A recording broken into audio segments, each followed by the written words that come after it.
Verma. I'm Steve Lacey. ICE says that in just the last 24 hours, they've made more than 500 arrests, and already we're starting to see some of those who've been taken into custody leave the country on military planes. So for a look at what's been going on at the national level, Jessica Formoso joins us now in studio. So Jess, what's the latest? In August 2025, the U.S. Immigration and Customs Enforcement intensified its immigration enforcement operations, particularly through what has been termed the midnight deportation machine.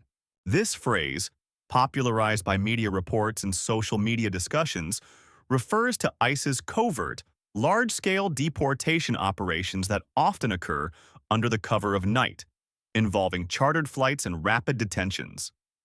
These activities have sparked significant debate, with some praising the efforts as necessary for national security and others criticizing them as inhumane and overly aggressive.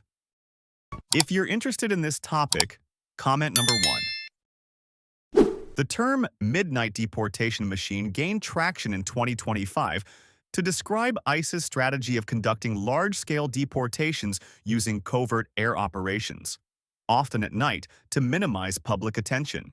According to reports, thousands of undocumented immigrants are loaded onto chartered planes weekly and flown out of the United States, not only to the U.S.-Mexico border, but also to southern Mexican states like Tabasco and Chiapas, as well as countries such as Guatemala, El Salvador, Panama, and Costa Rica. These operations have expanded beyond border areas, targeting interior cities and involving surprise arrests at workplaces, courthouses, and public spaces.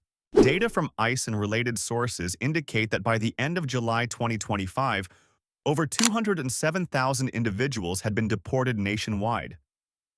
In August, an estimated additional 30,000 to 40,000 deportations occurred, based on the pace of earlier months. The operations are supported by a significant budget increase, with the 2025 federal budget allocating over $8 billion to ICE for detention and removal activities, a 15% increase from the previous year. This funding has enabled the hiring of 10,000 new ICE agents and the expansion of detention facilities, including a new 250-bed center in Hudson, Colorado. The midnight deportation machine relies on a combination of chartered flights, military aircraft, and secretive agreements with receiving countries. Reports suggest that ICE has increased the use of nighttime flights to avoid media scrutiny and public protests. These flights often depart from remote airstrips and transport detainees to distant locations, making it harder for them to access border aid centers. The cost of these operations is substantial, with each deportation averaging $12,000, covering detention, transportation, and legal processing. With over 250,000 deportations projected for 2025, the total cost could exceed $3 billion.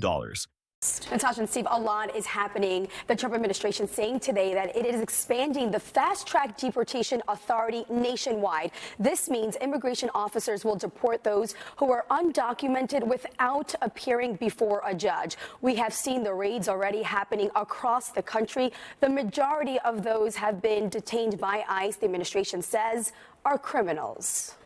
The White House putting out these photos on X, images of handcuffed migrants boarding a deportation flight. The social media post says, in part, the administration deported hundreds of illegal immigrant criminals via military aircraft. The first flight took off from Biggs Army Airfield in El Paso, Texas, headed for Guatemala. In August 2025, ICE's activities were particularly prominent in states like Texas, California, and New York.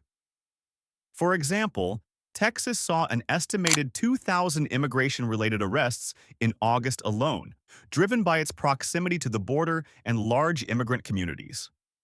Operations often targeted public spaces like retail stores, construction sites, and restaurants, where undocumented workers are commonly employed. The use of local jails has been critical, with 45% of ICE arrests in 2025 stemming from transfers from local facilities. This collaboration has allowed ICE to overcome resistance from sanctuary cities by leveraging federal prosecution for immigration-related crimes, which obscures the true scale of detentions. The X platform has been a key space for public discourse on ICE's midnight operations, reflecting polarized views. Below are notable posts from August 2025 that highlight the range of sentiments. August 6th, Gunther Eagleman described ICE using Penske trucks to detain 16 immigrants at a Home Depot in Los Angeles, receiving over 3,700 likes. The post framed the operation as a step toward restoring America's border sovereignty, reflecting strong support for ICE's actions. August 6th, Quebenline criticized ICE for using trucks as a Trojan horse to detain Latino workers at Home Depot, calling it discriminatory and a violation of court orders. The post, with over 2,800 likes, noted Penske's objection to their trucks being used for deportations. August 8th, Barron's News claimed ICE raids at Home Depot targeted areas controlled by the MS-13 gang, garnering over 3,000 likes. The post supported the operations as necessary for public safety, though no evidence confirmed MS-13 involvement. August 6th, Linda Doria, 13, condemned ICE for breaking car windows to detain a mother and child, labeling it cruel. The post, with over 2,200 likes, called for immigration policy reform and highlighted the human toll of such operations. August 7th, Fargo, 1967, claimed 1,500 people were deported from Boston College in a single day, with citizens reporting locations. The post, with over 5,000 likes, lacks official confirmation and may be exaggerated. August 6th, Kim Katie USA noted illegal vendor stalls at Home Depot, leading to ICE arrests, receiving over 2,500 likes. The post supported the raids as a way to address unauthorized labor. August 7th, Joe Lang 514-40671 humorously suggested using taco trucks for future ICE raids, earning over 1,800 likes. The post reflects a segment of public enthusiasm for ICE's aggressive tactics. These posts illustrate a divide. Supporters view the operations as essential for enforcing immigration laws, while critics argue they target vulnerable communities and erode trust. The midnight deportation operations have raised significant human rights concerns. The American Civil Liberties Union has reported that ICE detention facilities, particularly in states like Texas and New York, are overcrowded and unsanitary, with 65% of detainees lacking adequate medical care. Legal challenges have emerged, with the ACLU filing lawsuits against ICE for violating detainees' rights. Additionally, the transformation of civil immigration matters into federal crimes has led to a 45% undercount in reported detention numbers, with an estimated 83,400 people detained in June 2025 compared to ICE's reported 57,200. Community responses have been mixed. In Texas, protests like the ICE Out of Texas rally on August 8th in Houston drew thousands, demanding an end to raids in public spaces. Community organizations have also launched Know Your Rights workshops to educate immigrants on responding to ICE encounters. Conversely, some local leaders and citizens support the operations, citing economic pressures and crime rates. It's multifaceted. It requires local, state, federal partners in cooperation.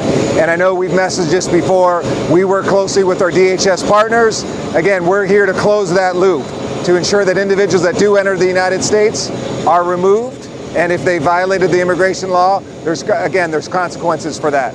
A post by America First Legal on August 9th claimed a 25% reduction in immigration-related crime in targeted areas, though this figure lacks independent verification.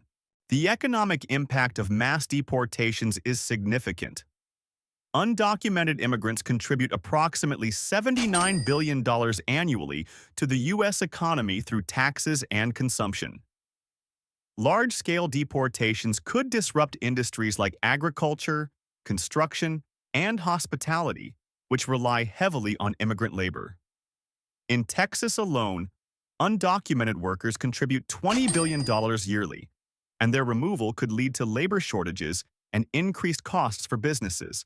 Socially, the operations have heightened fear in immigrant communities. Schools in Texas and California reported a 20% increase in absenteeism in August 2025 due to fears of ICE raids. Churches and nonprofits have seen a doubling in requests for sanctuary, with many immigrants avoiding public spaces. The psychological toll is evident, with community leaders reporting increased anxiety and distrust among residents. The term midnight deportation machine encapsulates the secretive, rapid nature of ICE's 2025 operations. While effective in increasing deportation numbers, the strategy has drawn criticism for its lack of transparency and potential for errors. For instance, 10% of those detained in Texas raids were U.S. citizens or legal residents, often due to mistaken identity or profiling based on appearance. The use of nighttime flights and remote airstrips further complicates oversight and access to legal representation for detainees. The lack of official confirmation for specific large-scale incidents, like the alleged 850 deportations at a New York Dollar Tree or 500 at a Texas McDonald's, suggests that some reports may be amplified for political effect. These stories, while unverified, fuel public debate and highlight the need for reliable information. ICE's withdrawal of a controversial bonus program, which offered $200 per rapid deportation, indicates responsiveness to public backlash, but does not address underlying concerns about fairness. In August 2025, ICE's midnight deportation machine represented a significant escalation in immigration enforcement, with an estimated 250,000 deportations projected for the year. The operations, characterized by covert flights and rapid detentions, have achieved their goal of increasing removals but at a high cost both financially and socially. The polarized reactions on X, from enthusiastic support to vehement opposition, underscore the contentious nature of these policies. From a neutral perspective, ICE's efforts are part of enforcing U.S. immigration laws, but they must balance security with humanitarian considerations.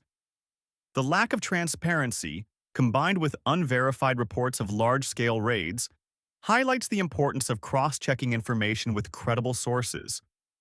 As the debate continues, Americans are encouraged to seek out verified data and engage in informed discussions about the future of immigration policy. This article has utilized reliable sources and perspectives from social media to provide a comprehensive view. For a deeper understanding, readers can refer to statements from DHS, CBP, or reports from Reuters, The Guardian, and WOLA.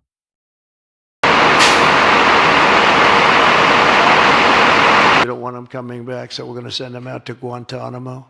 This will double our capacity immediately, right? And tough. That's a tough place to get out of. Other detainees have already been deported on military planes back to Brazil and Colombia.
Don't see the way me is here.